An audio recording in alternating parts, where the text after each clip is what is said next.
ሽታ ራሱ እንትን ይል ነበረ ሽታ አለውና ምንድነው የሚለው መሰለሽ ሆነ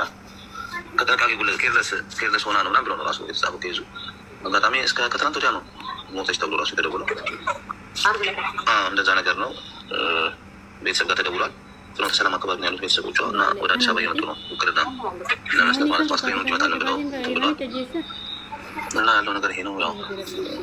ግን ይሳቅ አንድ ነገር እንዳለ እሺ አብዛኛው የኛ ልጅ የሚሰሩት ቤት ማለት ነው አብዛኛው አሰሪዎቻቸው ጋዙን ውጪ ነው የሚያደርጉት ማለት ይሄ ዋና ጋኑ አለ አይደል ውጪ ታኪቹ ነው ውጪ ፀሐይ ቦታ ላይ ነው የሚያደርጉት ዋና ሙቀት ያለበት ቦታ ላይ ነው ባዋሹ ኮሜንት ላይ ጻፉ በላ ጋዚቲን ጉያ ደንገዳ እንጽዮን ተከ ዱባይ ኬሰቲ ቦቀቴ ጅርቲ ኤጋ ኦፕሎታኮ ኢጆልን ማን መዳሚ ጅርተን waan kanarra of eeggannoo godha adaraa keessan yeroo baay'ee balaan gaazii kun deddeebi'eetii jira balaa gaazitiin ijoolleen keenya baay'een isaanii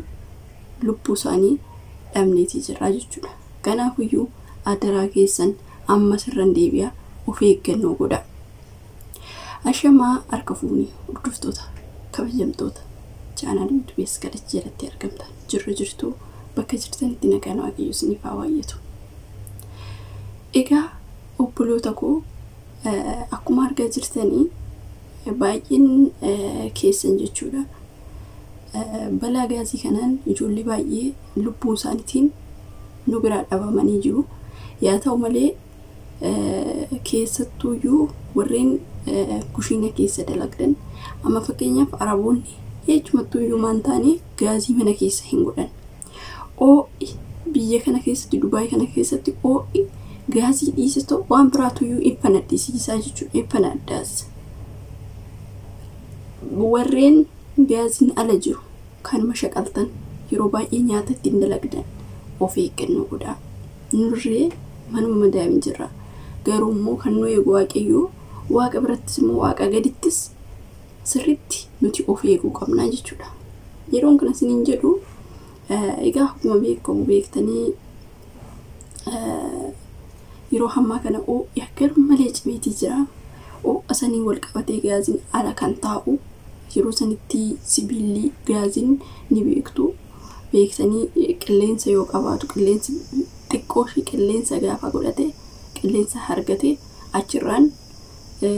infrared cheekii godhaa kan dubbachuun baay'ee tokko natti ulfaate baay'ee tokko sodaadhe jechuudha dhugaa dubbachuuf maalifi bakka baay'ate dhugaa ijoollee baay'eetu biyya kana keessatti baluma gaazii bakka yeroo hunda baluma gaazii tokko arboon takka akka lubbuun geederu beekati dhaaf kan godhanis jechuudha kanaafuu isin immoo of eeggannoo godha maaliif jennaani nuti dhugaa dubbachuuf dhugaa dheeraa biyya kana keessa biyya arabaa keessa naannoofne buroo akka dadhabbisan hitti boqannuufi booda akka keenye boqannuufi ijoolleen keenya akka biyya namaa hin laalleefi kanaafuu adaraa keessan ammas tanan gaaziin ala jiraate tanan mana mana sanii baa immoo akka gaazisuun waan ta'etti kanaafuu yaa obboloota koo eechumayyuu maan taane waan kana irratti sirriitti of eeggannoo gochuu qabdu jechuudha dhugaa dubbachuuf yeroo baay'ee waan akkanaa kuni inni mudataa waan akkanaa kana sirriitti mudannoo jabaadha beektanii ijoolleen baay'een balaa kanaan kan lubbuun isaanii darbee ijoollee baay'ee biyya kanatti keessattuu hin yaadattu ta'e maaliif haala insaatii wal qabateeti gaaziin kan yeroo baay'ee kan adda'u jechuudha sirriitti amma fakkeenyaaf gaafa nyaata hojjettanii xinqaqee argu ani gizee nyaata hojjettanii raawwattan cufa yoo shittaa qabaate shittaa hin qabamoo hin qabu jettanii cheekii godhattanii maaliif muddaman taane kun lubbuudha waan ta'eef sirriitti amma fakkeenyaaf ganama soo kaatanii kushiinaa seentan shittaa qabamoo hin qabu jettanii cheek gootanii bantu jechuudha yeroo cuftanis akkasumatti sirriitti kana keessa kanarratti sirriitti of eeggannoo guddaa barbaachisaa jechuudha dhugaa dubbachuuf sirriitti of eeggannoo guddaa barbaachisa maaliif jennaani waan kun waan lubbuu waan ta'eef waan lubbuu ofii itti dhaban waan ta'eef kanaafiyyuu sirriitti xinqaaqee ala jiraata gaazii nama fakkeenyaaf baay'inaan isaan araboonni gaazii ala godhu maaliif akka ala godhu hin beeku mana keessatti yoo fuudhee beektanii manni hin gubata ala kan godhan boota aduu jiru oogan waan ta'e kan lalaan qabu oogin de bari bichu maal laastiqiin iyyuu gaafa aduun ittiin jedhee hin odoo oogin immoo fedhadhaa dhugaa bichu kanaafuu sirriitti of eeggannoo godhaa please ijoolleen keenya dhaamseen isiniif qabu ishee tanaadha waaqa wajjin immoo nuti of eeggachuu qabna wanti baay'inaan yeroo ammaa kana dhagaamu baay'ee tokko waan nama gaddisiisu yookiin baay'ee nama azaazessiisu kan dhagaa jiru jechuudha kanaafuu obboloota koo adaraa keessan warreen kushiinaa keessa hojjetan hundi keessan waan kanarratti of eeggannoo godhaa amma micayyoon duute tuni duute gana maal godhu akka waan ishiin balleessiteetti kissi itti bananii jedhan micayyoon duute ilaala foolisootatti imanii xiyyaaqee ani waraqata beektanii utusanii namni itti gaafatamu akka isaan warri sun hin gaafatamneef deebi'anii isaan immoo kaasasa ishiitu balleechaa akkanaa godhee balleechaa akkanaatirraan kana gooteeti kan lubbuu ishii darbeedhaniiti sababa dhiyeeffatanii jedhan ilaala arabni koo kifu kanaafuu obboloota koo sin sirriitti xinqaaqee godhaa nuti biddeennitu biyya ormaatti nu jaanjessaa jira malee waa biraatiif miti nu kan dhufne nuti kan biyya nu kushiinaa isaanii keessatti burjaajuufnuuf akka boru nu dabartuuf akka jireenya gaarii jiraannuuf akka ijoolleen keenyarree biyya ormaa hin laalle ija biyya ormaa hin laalleef isaan kana laalanii beektanii yoo duute kalaas kinoo tasfaa kanaafuu ani waan siniidhaan waa tokko ijoolleen keenya yeroo baay'ee tokkorraa barumsa fudhatan kuni beektee waaquma gadi bu'e malee dhugaa dubbachuu fi namni of eegee hin danda'u gindi kuni baqa balaa kanaan duuta yoo siin jedhe baluma sitti farada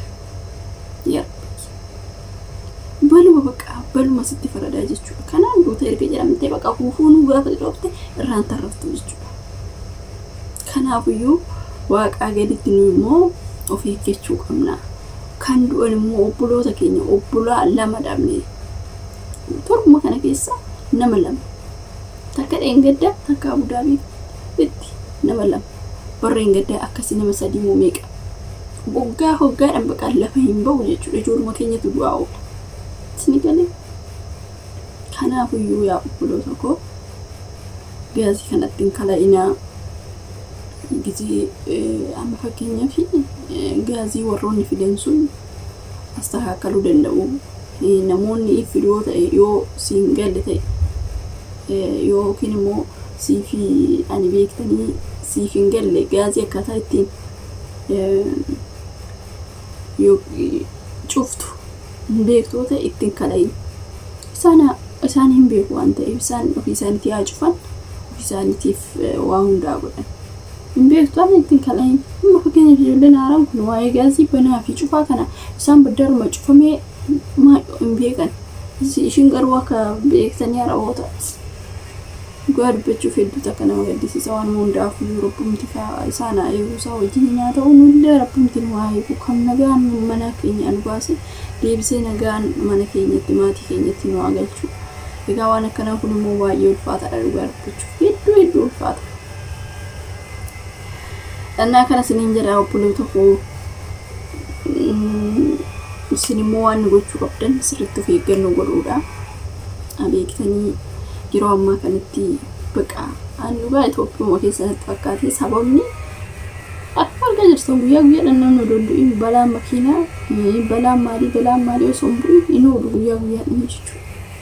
kunis akkas ta'ee jira biyya kana keessatti immoo yeroo baay'ee elektiriikii fi maaliif sababa ho'atiif jechuudha naa kana siniin jedha nagaan turaa viidiyoo biraatiin hanga walitti deebi'utti